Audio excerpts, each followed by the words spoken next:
बिस्मिल्लाहिर्रहमानिर्रहीम। सूरह आज़ाब आयत नंबर 55 में अल्लाह पाक फरमाता है, औरतों पर अपने बाप यानी बापों से पर्दा ना करने में कुछ गुनाह नहीं, और ना अपने बेटों से, और ना अपने भाइयों से, और ना अपने भतीजों से, और ना अपने भांजों से, ना अपने किस्म की औरतों से, और ना लौंडियों से।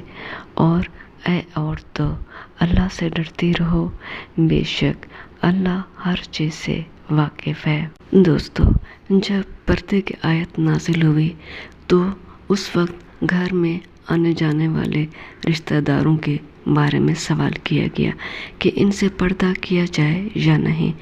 चुनांचा इस आयत में इन रिश्तेदारों का जिक्र कर दिया गया है जिनसे औरत पर्दा नहीं कर सकती।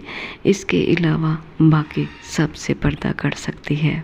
इस मकाम पर यानी इस आयत में औरतों को तकवा का हुक्म देकर वाज़े कर दिया गया कि अगर तुम्हारे दिलों में तकवा होगा यानी अल्लाह का डर होगा तो पर्दे का असल मकसद कामयाब होगा या हासिल होगा, वरना हिजाब की ज़ाहिरी पाबंदियाँ तुम्हें गुनाह में मुलव्वस होने से नहीं बचा सकेंगे।